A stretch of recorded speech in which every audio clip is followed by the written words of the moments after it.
It has all the elements that I wanted to have in a movie. Drama. There's something down there. Action, little horror. We have Jill Valentine in this movie. We have double the amount of liquors, a lot more of everything. My name and me is Alice. Comic relief. I usually drive a Cadillac. The sexy ladies. She could have had. Having the responsibility of playing a character that's so loved by the players is brilliant. I love it, so I just feel like a ninja. We revitalized the fascination with the zombie movie by bringing it very firmly into the 21st century. Wait till you get a load of this now.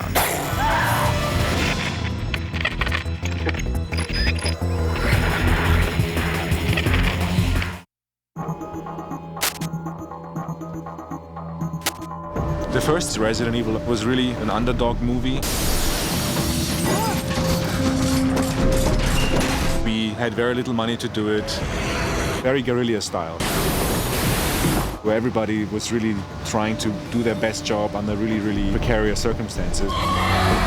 It did about $110 million, but it became a really big hit on the DVD, and since then has found a good audience out there. That's why we also decided it would be a good idea to do a second part.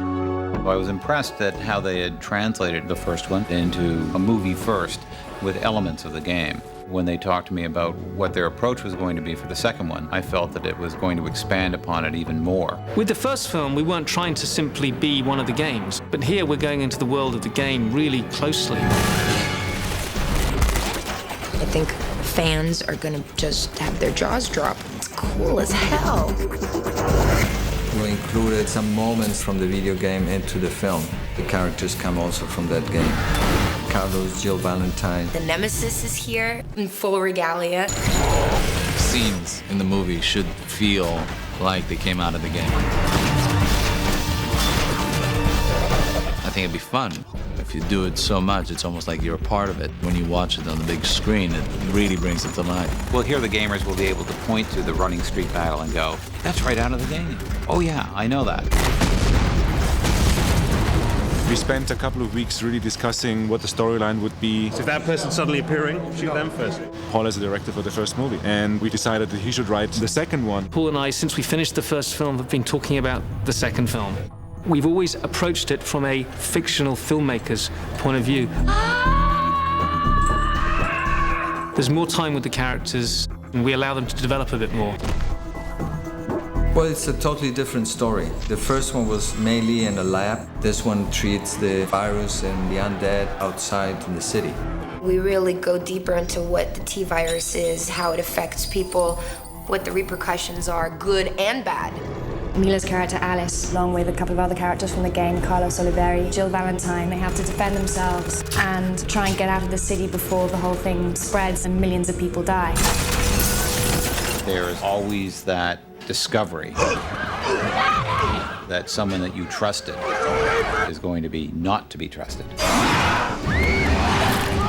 It's action horror. You're thrown into this extreme situation, your obstacles are horrific, and you have to survive. We wanted to really make the second movie a lot bigger, not just in budget, but also in the size and how it appears. It has gigantic locations, it has hundreds of people running around, it has big monsters running around. There are 47 different locations. It's shot widescreen, so it's got an epic look to it. On top of that, you've got the Nemesis, and you've got Mila Jovovich doing incredible martial arts. You've got all the fantastical qualities of the game. It's great entertainment. Pen!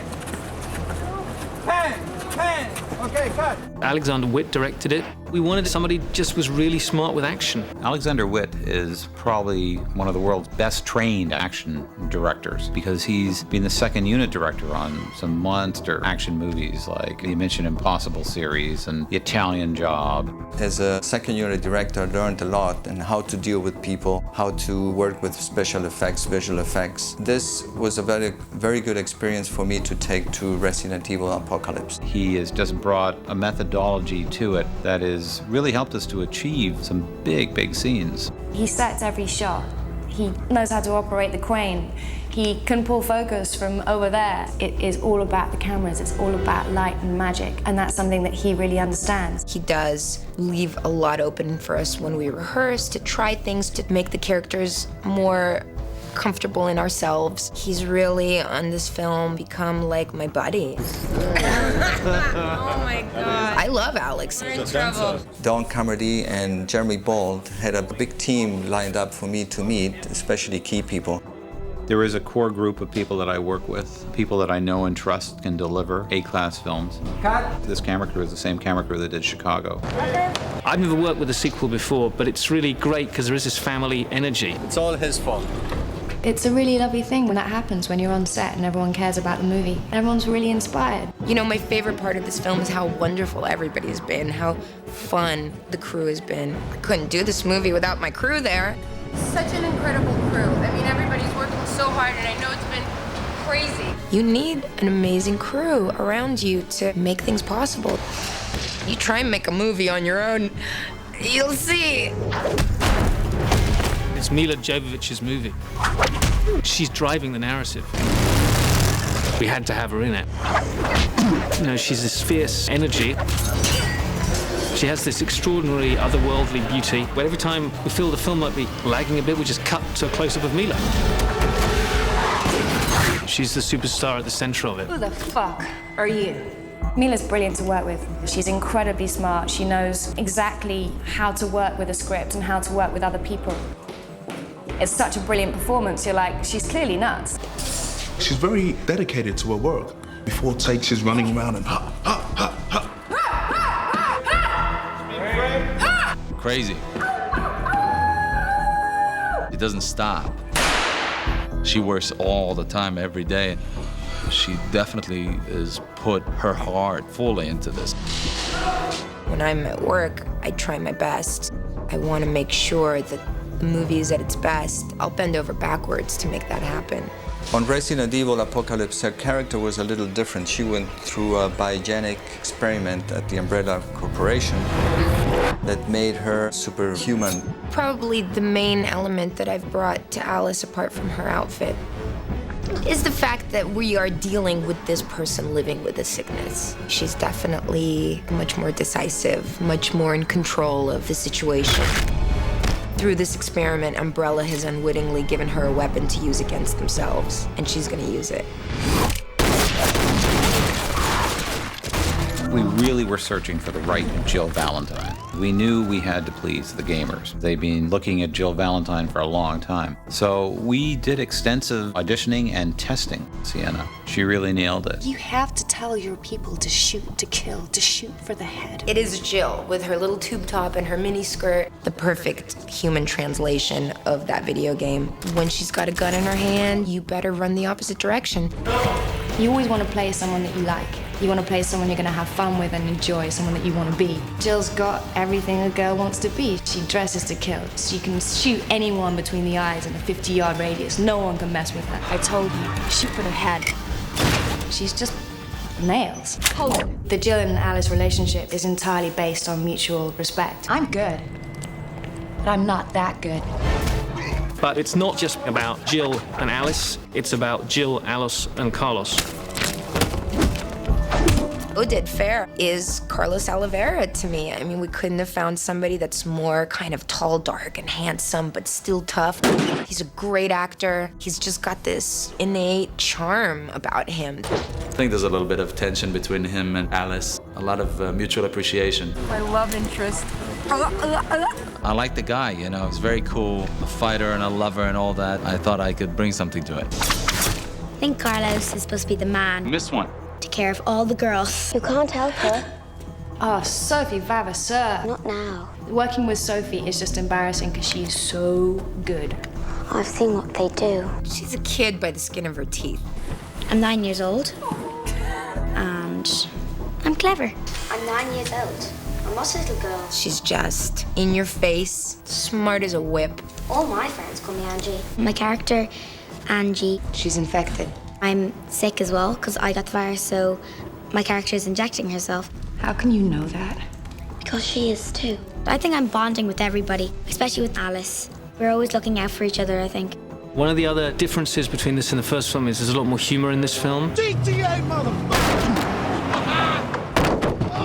Yeah! 10 points! My character is LJ. Yeah! I'm like the section of the movie that's gonna keep it a little fun, you know. Stop, get back, stop. Come on, stop, get him, bam! Shut up, Mike. Stop making us laugh. Don't shoot. He makes us laugh so much, it's hard to kind of concentrate. Have you ever dated a black guy? We're just having fun working together. It's one of those things when you just get on so well, you joke around all the time. We're all together, and everyone's joking and laughing, and the other actors that aren't in the scene dropping by to say hi, and Sienna coming over and sitting and going, oh, that was great. It's been quite an amazing experience. Guys, so in this, please, stunt undead, regular background undead, and our heroes. It's taking a year to basically go from accepted script to completion of the movie. It's just so big. The only reason why we are making this is to have 90 minutes of entertainment for the audience. We all go into this movie and into this project creating that. This is all fun stuff, and in the end, it is an adventure. We're trying to help people have a great time. Who doesn't want to see beautiful women with guns, hordes of undead getting shot, fantastic action sequences? We just try to make the film as fun as possible.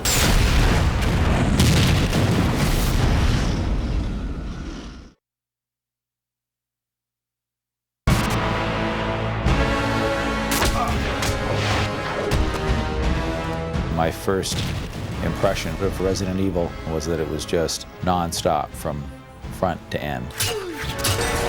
Non-stop action. I always rely and have relied for a number of years on my main man, stunt coordinator, so to speak, Steve Lesescu. He is not just a daredevil. He's an engineer getting into the physics of a particular stunt.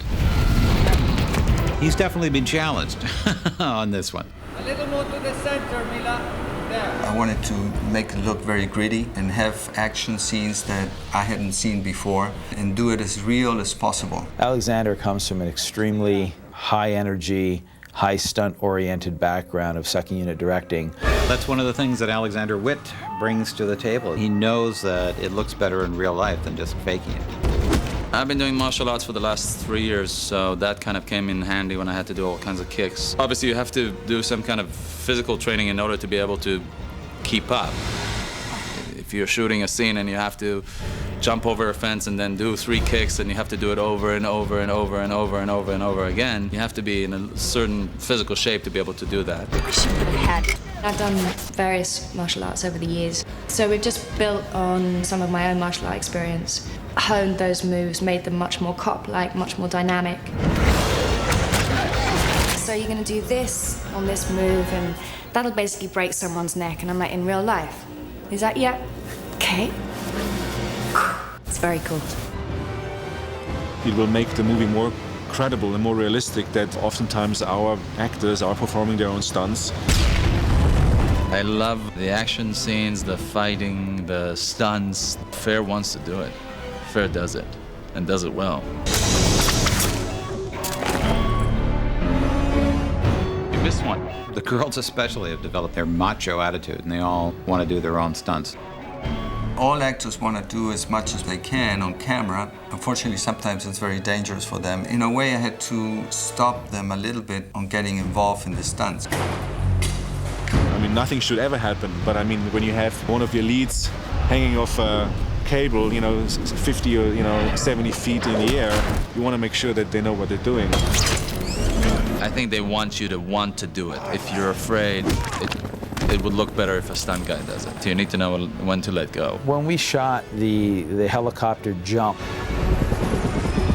what we wanted to show in this shot, we wanted to show the city skyline. We wanted to show that we were actually up on top of the TD Center, downtown Toronto, and it was 450 feet in the air. The first idea was to do this in blue screen, which I didn't like, and I thought it would look a lot better if we could do it for real. So when we did the stunt itself, the helicopter was flying, I think, 50 or 60 feet above the roof, and we had a square full of boxes where the stunt guy would fall in. David Tomasini, the helicopter pilot, brought the helicopter into position, and as he approached the top of the TD Center, we had Joel Harris jump out of the helicopter and pull the guns out as he did the jump and blast the guns on the way down. It was a pretty amazing shot. The only thing that we did later was to include a close-up of him falling. So that we did from a crane on a descender, We let Odette Fair descend, and the cameras were down below looking very close on him. Jumping out of a helicopter, that's no big deal. I've done that, you know, once a week. When I first started working with Mila, the only reference I had of her was from Resident Evil 1. My first impressions were we have a lot of work because there's 1,000 times more action in RE2. When we were training Mila, her level of conditioning and just the sheer physical energy that she could come up with every single day just astonished me. She's been going at it day in, day out, 5 days a week, 4 or 5 hours a day for 3.5, 4 months, working out with various martial art experts, then with trainers, then with fight choreographers, then with the stunt people. She just excelled at it every single day. When you're doing 3 hours a day of intensive training, it just wakes you up. Your body feels so much better, you have more energy. She's in phenomenal shape that she was not in the first film. You really believe her as this evolving super weapon. So when you see her kicking Nemesis's ass or kicking the Undead's ass, it's Mila doing that. You know, I'm all like buff and stuff, and I'm all like, yeah, like Linda Hamilton, and like, yeah, what's up? Mila's stunt double on Resident Evil 2 was Joanne Leach. This was her first feature film that she was actually doing the actual stunts on camera for. Joanne Leach, my stunt double, is amazing. She's a world champion martial artist. I pretty much said, Joanne, if I can look like you doing that, I'll be fine. So let me just copy you, okay? You know, oftentimes we watch the dailies and we have to look twice to see, is this now Mila, or was it Joanne, or is it Mila, or is it Joanne? Joanne did the craziest stunt in the world on this film. You have never seen anything like this, ever. Joanne had a harness and she was hooked up to a descender rig that I could lower her at a fixed rate of speed, but we also had her on a separate wire guide rig to keep her against the building so that she could achieve the running down the side of the building look, and then we had a completely separate rig set up for the camera. When I talked to Mila about the shot, she was very impressed and thought it was a very cool shot to do. And of course, she wanted to do it herself. It's 250 feet, doesn't mean I can't do it. I mean, I really had to fight almost for her not to do the shot. She was on wires and levers. Steve Luchescu had it totally worked out like a mathematician. I did the last 60 feet of the rappelling down the building, which was scary, to say the least. I mean, I've done 200 and something feet in Magic Mountain where I hang on the wire and I release myself and then I fly like back and forth, right? But the whole way I'm like, oh my God! So this time I had to go 60 feet down, but no screaming. I mean, I don't know if people really understand what that means. It's the illest thing you could ever imagine. It probably will look like a really expensive and brilliant visual effects shot, but we shot it for real in camera, and it'll be much more impressive for that. Nemesis is just this great, extraordinary, original being. We decided to basically find a really big bloke and built this suit for him. Nemesis was played by a character by the name of Matt Taylor. Matt is 6'7" and weighs about 320 pounds. He's one of those guys that you kind of go, hey, how you doing? You're really, really, really, really big, aren't you? I think people are expecting to see a lot from this character. He has to make the audience believe he is who he is. He has to move a certain way. He has to look a certain way, obviously, and I think if you put someone in there that doesn't move the right way, it's not going to sell, so it's a huge responsibility. They put this unbelievable costume on him, and it looks exactly like the game and worse. This suit was designed specifically for my body. No one else can wear it. Nemesis' suit was literally designed around him. We tried to bear in mind weight issues. The suit itself still ended up weighing 65 to 70 pounds. Couldn't spend more than 10, 15 minutes in it because it was so hot. After the number of days I've been in the mask, you get used to it. Mila and Matt trained together for about 6 weeks straight, approximately 4 hours every day on the fights that they did. We spent quite a bit of time together. She seems like she's a tough one, so I wouldn't want to get on her bad side. For every move Nemesis makes, Alice does 5 moves. She's always thinking 5 steps ahead. I tried my best. I tried. The cams were rolling, you know, the adrenaline's pumping, and that's when the Nemesis kind of just exploded. Resident Evil 2 was certainly one of the more complicated movies that I've ever done. Everything that just basically wore you down and wore you out for the entire time that you shot, you just kind of forget about all that, and you're just really happy when you see the final footage on the screen.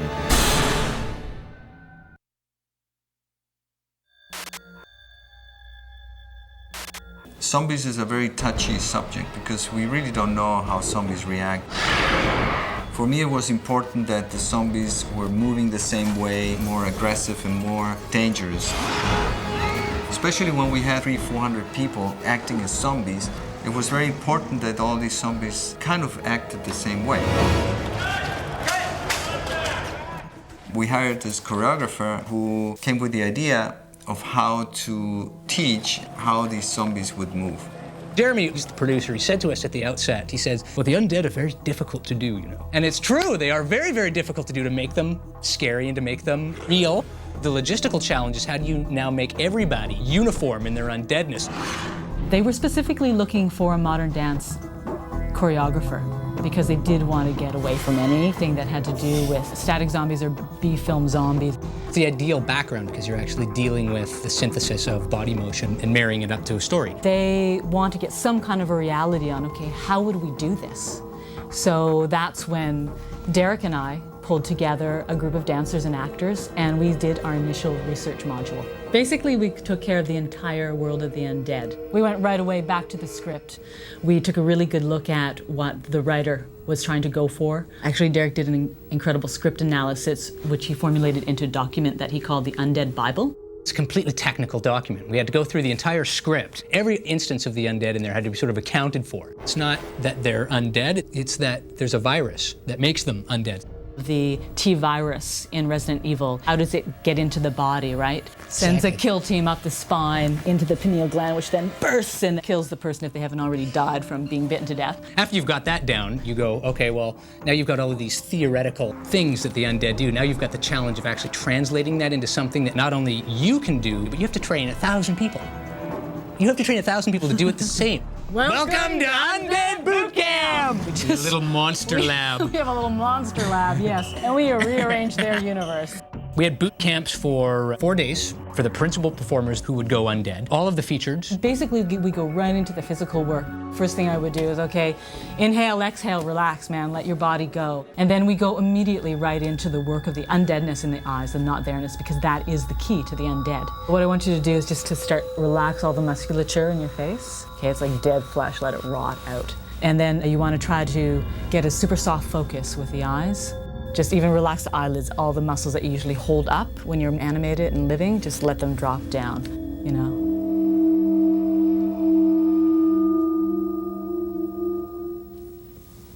There's nothing going on, basically. It's like cutting the line. The actual being is gone, and because the being is gone, there is no mind either. So after we would get the focus going in the eyes, we would immediately start to work on forward mobility. We had 3 instructions. No hunchback. Oh yes, no hunchbacks, straight arms. no straight arms, and no club feet. No club feet, no dragging your feet. Those are the first things.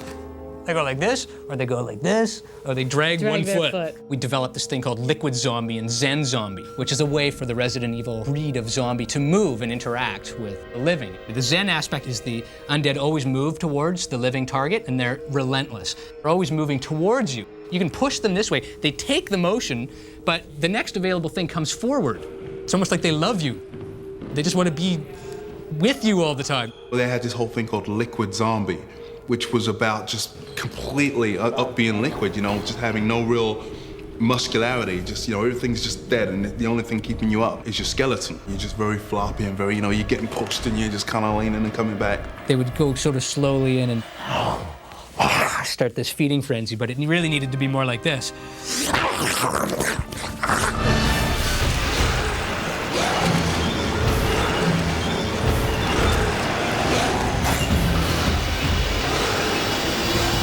At first I was like, excuse me. I mean, it was just, you know, a ridiculous thing to kind of suggest, but then being in there for the few hours we were in there and then going through it and learning and seeing what they were teaching us, it really helped. And even when I shot the scene, Peyton as an undead man, it was a tremendous help.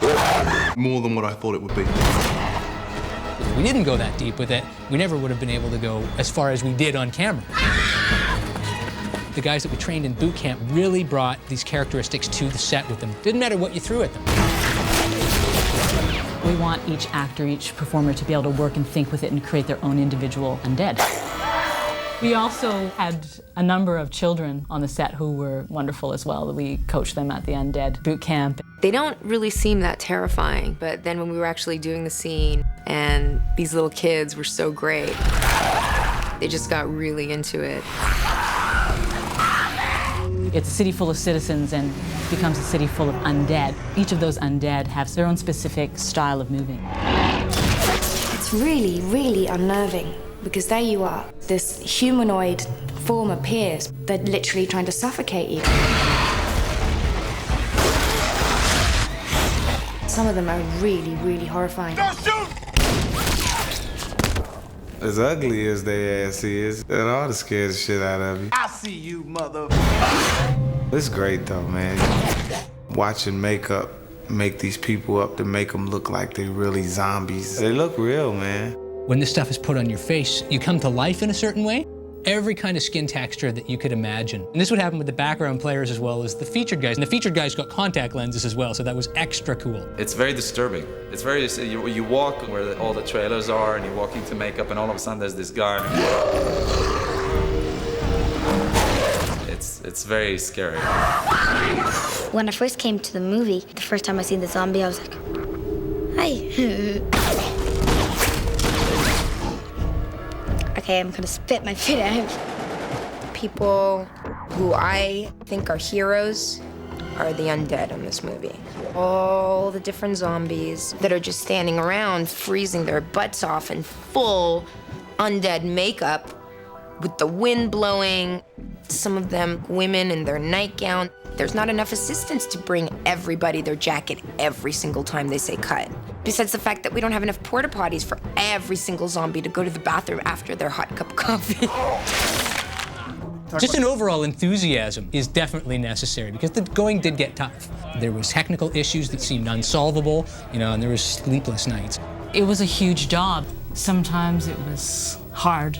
Sometimes it was thrilling.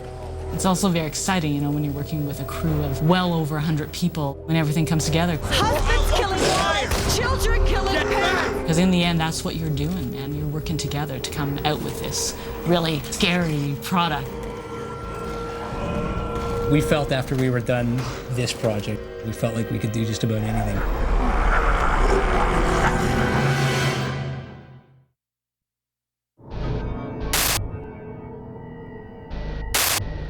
When I first read the script, for me it was quite exciting because it was full of anything you could dream of. I mean, it was science fiction, plus a little gore, little creatures, all melded together. I mean, that's quite exciting for a production design because you now can open up your mind to all kinds of things. With my help, just imagine what you can achieve.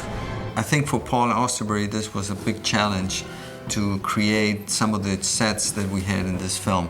The designs and the ideas that he had was something that I don't know if you could read my mind. It was almost exactly what I was expecting. When we're researching the movie, we basically cut a lot of pictures together and start presenting ideas in relationship to the script and various locations in the game. There was a lot of good stuff in the game that we could just take a look at, study, and then try to find similar locations, or take the idea behind that scene in the game and develop it based on our script and the locations that we found. The first film was very much underground, very much concrete, slick underground. So every time we had reference to elements of the UmbrellaCorporation, I took the design cues from there. We kept it slick, we kept it very gray, concrete, cold. The first one all took place underground in the hive, so it was very self-contained. We've now gone above ground. To do that, we basically have to take over a major North American city, which we've done with Toronto.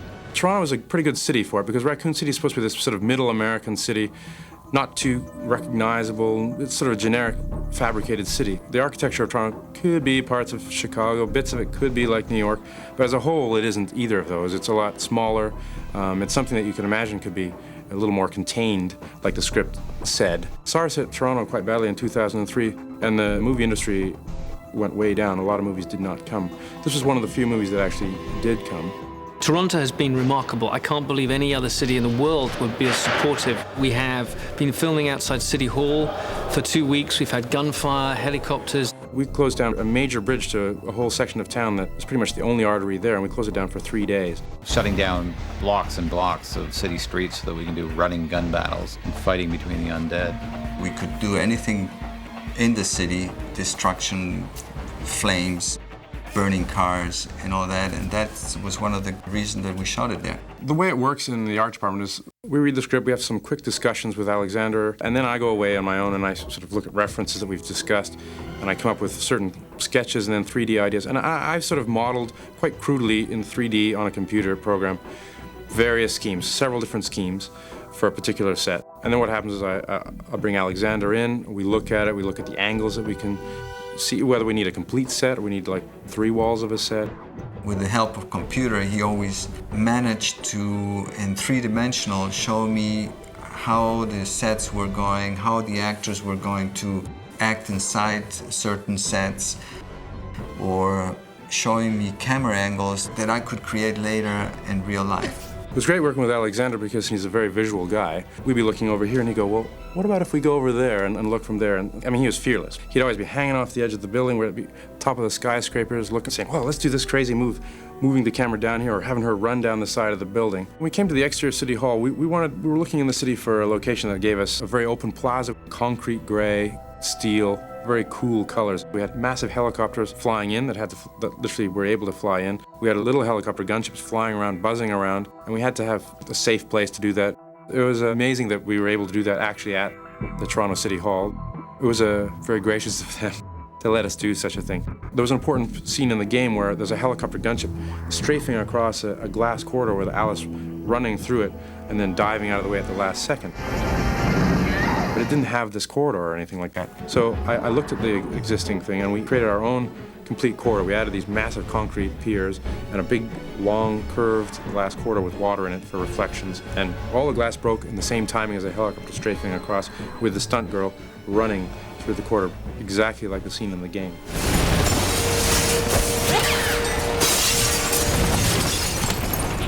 Sometimes the design had to alter a little bit to allow for certain stunt rigs, fire things, explosions. Not always just about the look of the set for me, it's about everyone else's requirements. There's a lot of departments have to be involved before the final design can be executed.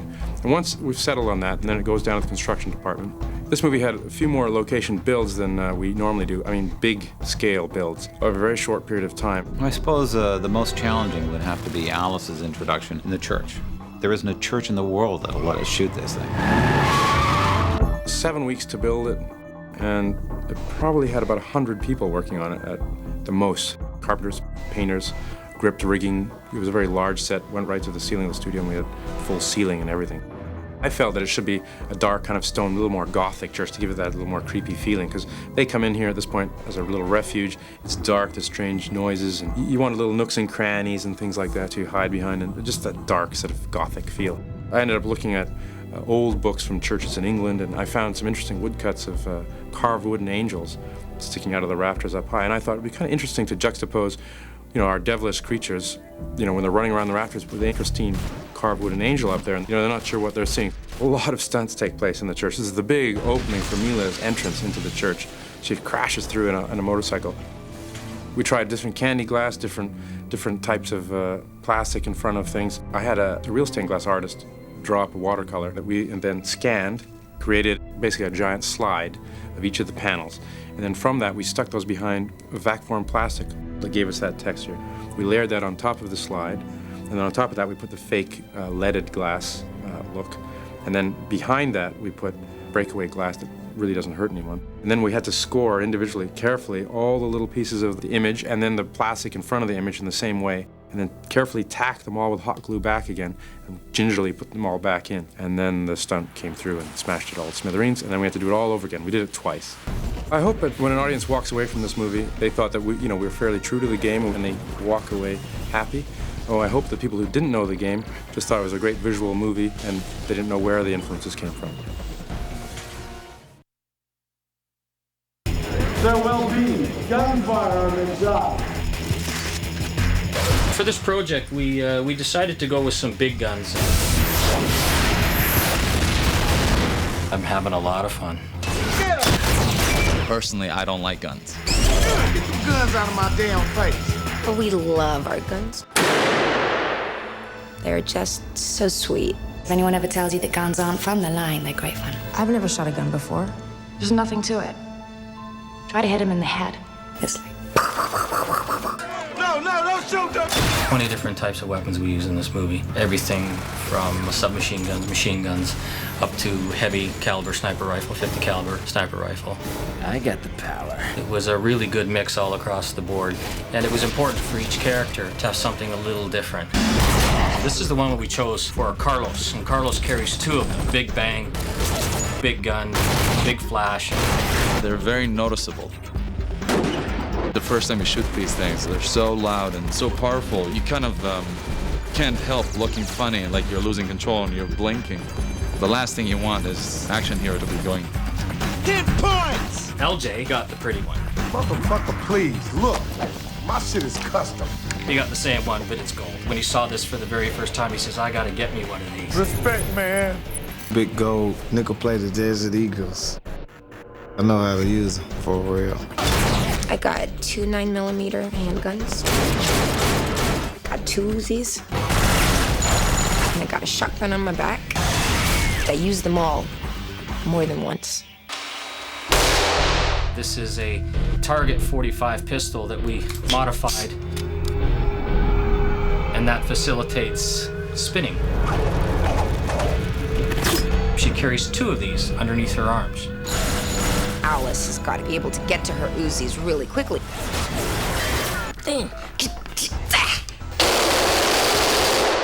You don't want to see Alice struggling with her Uzis.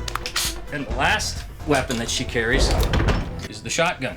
Mila had to pull it out of her holster assembly and then point it with one hand.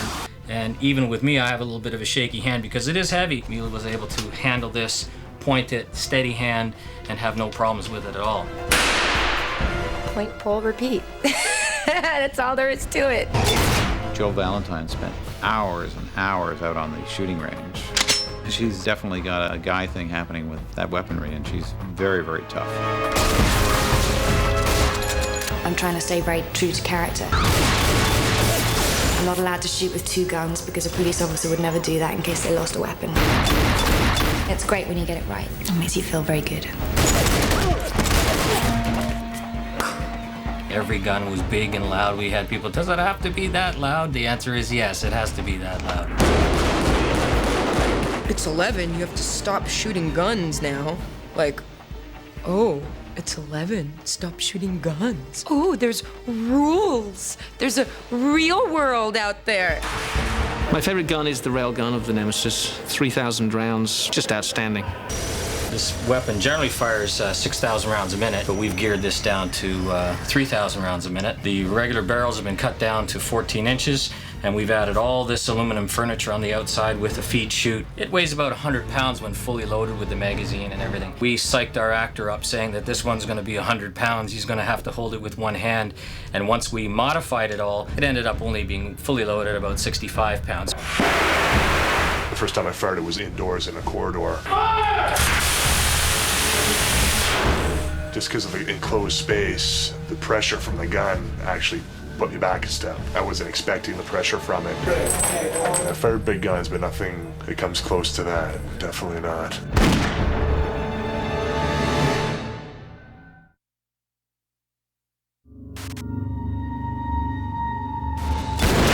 Resident Evil Apocalypse, the show is substantial in terms of visual effects. The goal was to make our effects as real as possible, as seamless as possible, push them a lot farther than was done in the first film. I start off looking at the script, breaking down the work I see in there into potential visual effects. Some areas are very clearly visual effects, when those stray the way that you couldn't achieve it in camera. My approach for the movie was to do it as realistic as possible. If there's something that we couldn't do, on camera, then go and talk to our visual supervisor and see how we could achieve this on CGI. We used a variety of visual effects techniques, every kind of digital manipulation you could think of. We had green screens, CG creatures, all sorts of CG objects, tracking, map paintings, wire removals, screen graphics, miniatures, you name it, we have it. One of the more exciting sequences in the movie was the liquor sequence, which takes place in the church. The lickers are back, more cunning than ever. Meaner, very malicious. Massive monstrosities, they're just beasts with big 6-foot tongues. The church liquor sequence started off as one page of description of action in the script. The director storyboarded the sequence. We just sort of took it from there. The big challenge with it was to get the creature looking right. The basic design is lifted from the game, essentially. There was an intent to do an animatronic creature for some of the sequences. Most of the shots didn't really have the right behavior and the right look, so it was decided to go full CGI with the creature. Every liquor shot is a computer-generated creature. We referenced a lot of baboons, lions, things that are aggressive. And he does sort of hop around on all fours. So we did reference some frogs. They're quite a difficult creature to work with because they don't have any eyes. It's very difficult to create expressions. I've really built a lot of the emotion of these creatures into the tongue. So in shots where I really wanted to portray a lot of aggression, I've really got that tongue going like a whip. Its texture is that of a flayed human being. I pretty much said, go to the butcher's, get some steaks, some chops, and scan in raw, bloody meat as texture. We start off doing rough animations to get approval on, move into refined animation and lighting and compositing. We rendered different passes for this creature's surface, different passes for the specular highlights, diffuse the reflection, as juicy as possible. I don't deal with the zombie dogs this time. I let Jill take care of it. Yeah, the dogs. Oh, the puppy. No, kill the puppy. Puppy's gonna kill you. Okay, kill it. Okay.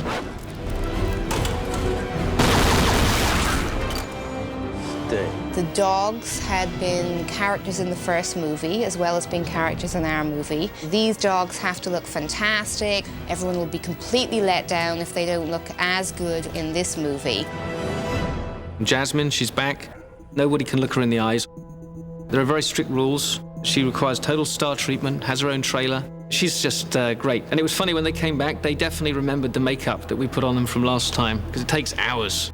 As in the first film, there were very well-trained, real live Dobermans on set who did the stunts and ran around. There was practical makeup done on the dogs on the day on set, but not too gory or nasty. But I think you just need more blood on it. We ended up with a lot of difficult shots where we were having to create bloody gore makeup, essentially, and track it into the dogs. They literally just attached two-dimensional painted textures back onto the dogs. That sounds a lot easier than it really is. It really did take weeks and weeks of fine-tuning and detailed work in order to make it seamlessly integrated back on top of the plate. Some of the shots in the film aren't so high-tech as the shot where Jill pans the stiffy, as we call it. Just a rubber dog, essentially, with makeup on. Didn't move, didn't do anything. Just a rubber dog on a wire, and she smacked it with the pan. I basically call it souvlaki dog because it looked like a big fake rubber dog, but its skin was peeled off. And there's nothing better than a good hero's death and then having your throat ripped out. I know my mom will be like, that's my boy. Oh, shit. We have a couple of helicopter sequences in the movie. The first one, Oded's introduction as our hero. Nikolai, tie me off! The stunt people felt very comfortable in doing this stunt for real by a stunt man jumping out of a helicopter into a safety bag. And then my work was merely to add a rope onto him. The other helicopter sequence, which is at City Hall, some of those shots are real, and some of those are miniatures. The sequence was carefully boarded out, scripted, and planned so that the helicopters would be flying in a distinctive yet recognizable fashion to sell that you're shooting on location with a real helicopter. It starts moving from right to left. You cut to a miniature as a missile is about to hit it. The helicopter still needs to be traveling in that same path. So we were very careful in planning that out. We created the 2 helicopters in scale. They were smaller miniatures, about 1/8 scale, loaded with gasoline and explosive charges. And so the helicopters moved as they were exploding, and they were built on a rig to come flying at camera. We ended up using close to 10 helicopters to get the shots perfectly. There were about 6 shots in the sequence. It took about a week of different takes to get it to happen right.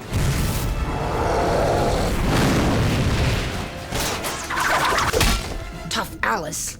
She's not scared of anything. Of course, inside, I'm just going, oh my God, how am I gonna do this? Mila rappelling down the face of City Hall. Originally, it was going to be, she was just running left to right, and then as the camera rotated and pulled around in front of her, widening the frame, then you realized, hang on a second, she's running vertically down the side of a building. That shot was so successful that it was almost too fantastic to be real, even though it was real. Another shot was inserted, which is now the shot which starts the sequence. We were on a green screen in the studio with the actress, and everything else that you see in the shot was created in the computer.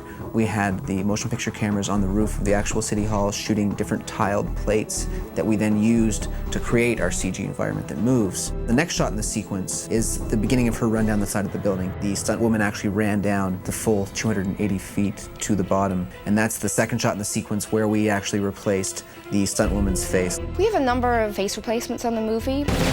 For example, in the glass corridor, where we painted out the stunt lady, and then we shot a green screen Mila and literally popped her over the painted out Joanne plate to complete the shot. The Nemesis is a prosthetic, an actor in a suit with a mask. The mask had different expressions built into it that were manipulated using remote control. It was apparent in close-up shots that there was the eyelid of the mask, and then underneath that was the eyelid of the actor. We had a look at stretching the mask up to meet the very rim of the actor's eye. It turned out to be a very successful technique. Nemesis vision was this hybrid vision of a creature that's really a man, and yet he's part machine. They wanted to combine an organic feel to the look with color, as well as have elements that are more true to the video game. It was a pretty unique look and pretty effective at telling the story of his character and how he reacts and interacts with his environment. One of the scenes is completely CGI, which is the nuclear explosion that we have at the end. This is a simple example of something that can be done in real life because we couldn't destroy a real city. A reference for the atomic blast was atomic blasts. We had all kinds of nuclear testing footage, recently declassified footage. It's semi-based on reality, but mostly like a creative, what could it look like? We see the missile explode, and at that point we take over to the miniature to actually blow it up at the end of the movie. We created this immense miniature of City Hall, about 1/6 scale, and the miniature itself is about 43 feet tall. Lots of plaster and glass and steel. There were 1,600 panes of glass. When you see the windows blow out in sequence floor by floor, each window has a separate charge attached to it. There is window dressing and debris and building supplies built in scale inside the building. All of that projects outwards. And it took us nearly 4 months to build the model. And on the day when we went to shoot it, we had 7 cameras shooting plates, as well as 4 other cameras shooting just angles that we decided to create on the day. We then added other CG particles over the top of that, and a visible front edge as it moves through the frame. It sells on film as if we really blew the building up.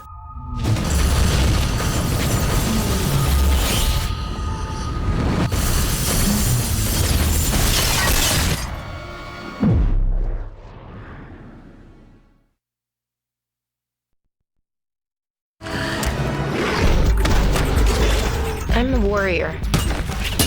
Wonder Woman is back. They shooting, they tougher than the dude. I think it's happening more and more that women are taking over all the action movies. What do you think you're doing? The audience likes it. No! I would not want to get in a fight with those girls. They're very scary. It's nice to switch everything around and be hung up 60 feet in the air and just kind of go, whoa, how did I get here? It's so much fun to get to be someone who's way cooler than you will ever be in real life. There's nothing better.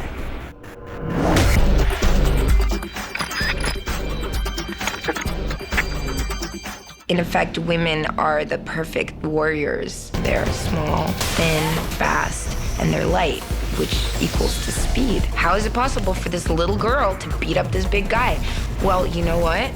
If you train hard enough and you're talented enough and you've just got that love for what you're doing, you could beat anything. It's just the way it is.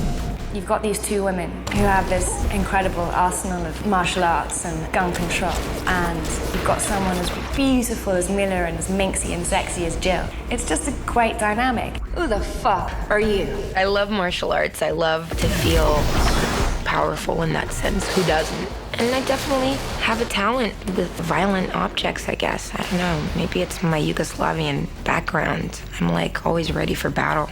That barbarian thing coming back from the abyss of my DNA. Try to hit him in the head. I think I'm definitely very independent-minded. I've always done my own thing and supported myself and gone against what other people thought I should have done and stuck to my own path. So in a way, I'm probably as pig-headed as Jill. I'll take care of it myself.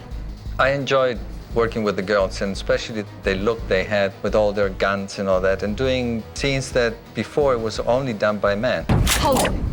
And I think it's a great image that they're putting out there to tell the guys, look, we can do it too.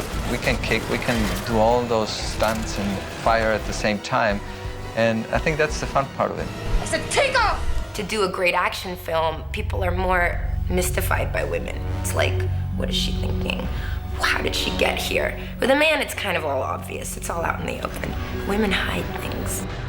Every instinct in your body asks you to be polite to women, let them be first. And here there are these two very beautiful, sexy women who kick butt just as much, if not more, than your character does. Women are right there with the men. They become action heroes.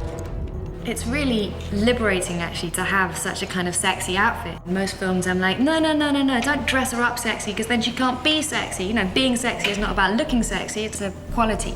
It's not a look, but actually, it kind of works. You know, you watch playback and it's like, who's that fox?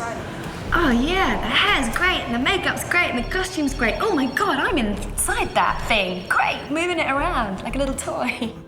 Part of the appeal of the game is how sexy the girls are, right? In the first movie, it was like the battle of how do we get Alice to look sexy?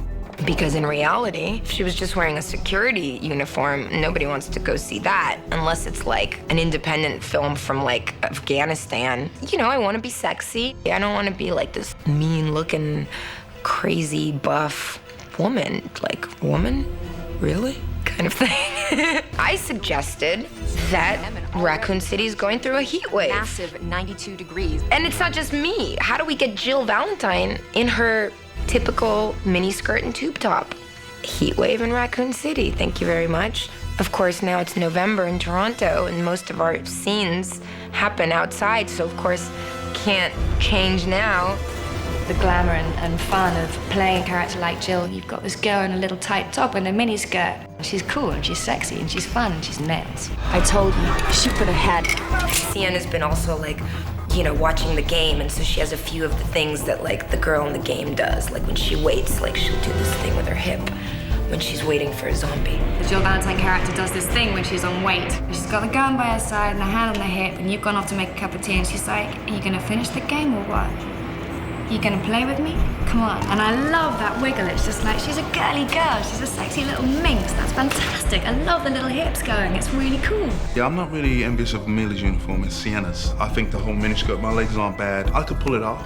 I've got the short end of the stick. I've got the uniform that I'm wearing, you know, it's very bulky and big. It doesn't really show off my assets. I'd like to be able to be a hotshot like her. I'd like to dress up sexily every day and have great makeup and hair every minute. It's not always possible, but that's what the movies are for.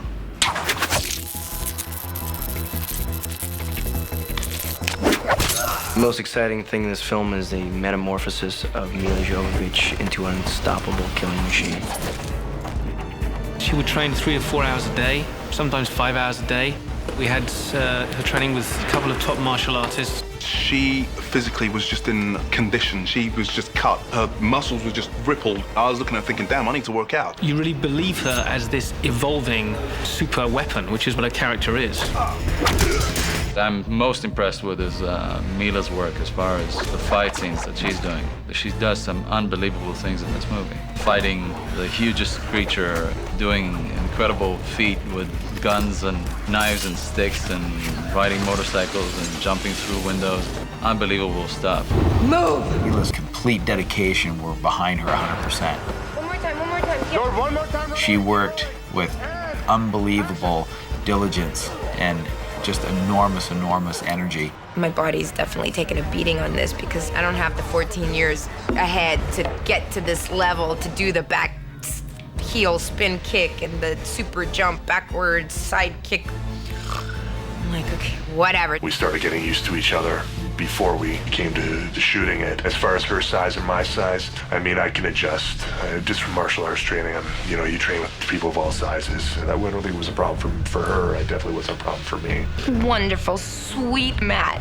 He's so sweet with me because he makes me feel like the toughest girl in the world, man. Like I'll be like rehearsing the nemesis fight with Matt, and I'll just be like, and then I'll like, yeah. That's right, Matt. Sienna has been working extremely hard as well, really getting fit, weapons training and all these things. Been working with a personal trainer for an hour every day, running for an hour every day, and doing commando training and a mixture of martial arts as well. It took about 2 weeks to get a bit of muscle. I'm like, where is it? A little bit of muscle definition. This job is not for everybody. It's not for the weak at heart. I've never made a movie that had action in it that I didn't get clobbered. The scene, I have to run shooting the nemesis. During the rehearsal, I said just run up to the crate and stop on the crate. As I'm approaching the crate, I realized that running at top speed, there's just no way I'm gonna be able to stop on the crate. And I thought, well, what's gonna happen is I'm gonna try and stop and I'm gonna fly head first into the oven. And that's not good. I jump up onto the oven, and of course, as soon as my foot touches the surface, it just goes, and I completely wiped out. Did you at least get that on film? It was one of those like silent pain moments that it was like so painful that I couldn't do anything. Just have to try not to cry at that point. What time is it? And we've been shooting nights for like a couple of months now. Just the lack of sunlight, it can make you really drained. And then you get home, you're trying to sleep, and the sun's coming in the windows, and you can hear birds tweeting outside, and you know it's a beautiful day, and you want to like get up and run around and do stuff, and you can't because you have to sleep, because you have to get up and work when it's night. I think we should be out of here by sunrise. I look at those days in the first Resident Evil, and I go, so what, we were working 16 hours a day? At least we were in studio. Like, I thought it was so hard then. But like, there was no wind chill factor. You ready? It's very cold out here in Toronto, and these girls are wearing practically nothing. It's always difficult because I can't really stand next to them going, God, my arms are freezing. Because they're not wearing anything. I mean, they are so freezing cold. And it's freezing, and it's raining, and the wind, and I'm in my little net top, and my belly is showing, and my leg is exposed, and I'm like, I did this to myself. I asked for it to be a heat wave in Raccoon City.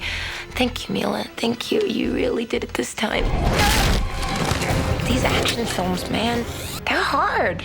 I've been freezing, wounded, bleeding. It's a wonder that I haven't gotten sick, and the only reason I haven't is because every night I go to sleep, I say in a clear, loud voice, you will not get sick. I'm not contagious. I think it's just willpower alone. Run. Just go! But it's cool. I mean, listen, if this was easy, more people would be doing it. It's hard, it's crazy, it takes a lot of patience and a lot of love and a lot of preparation. But you know what? It's worth it.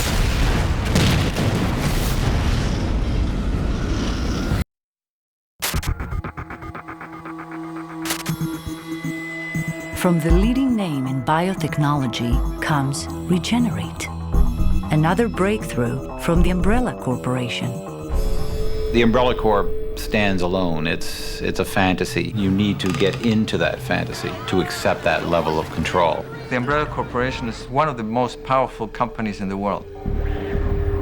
They're involved in food, in research, in biotechnical weapons. They're really involved in everything.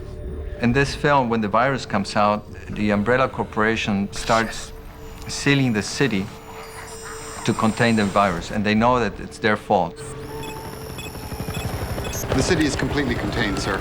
Our troops have sealed all exits. They're so powerful that they can do anything they want to cover up a story. The state governor has personally extended his thanks to the Umbrella Corporation for their swift actions. They are the fear within all of us that actually there is a company, the corporation controlling everything. That is Umbrella, a kind of combination of Microsoft and the US military. At some level, there is a board of directors who meet once a month and decide all of our fates. Activate Nemesis program now. We always deal with big corporations. That's the kind of world we're living in, where decisions are being made for monetary reasons. There's been an incident. We could have had cleaner air or not rely so much on oil, and do we really have to go to war? Why are things done in certain ways? And that element, I think, is very true to life. It's here. It's reached the gate. When we were rebels, we all wanted to bring down the system. So in a sense, this is like every person's journey trying to bring down the system. Move! We don't bring it down completely. We bring down maybe a few elements of it, but Umbrella is bigger than any of us. This is a product of the Umbrella Corporation. Bad guys change all the time. Now our villain is this all-controlling, all-seeing, all-knowing Umbrella Corporation. It is an adventure, and it is people on the run trying to bring down this corporation. He was a valuable asset to the corporation. So this movie is taking these kind of very realistic points and kind of pumping them up and making them bigger and better and funner and crazier and making a movie.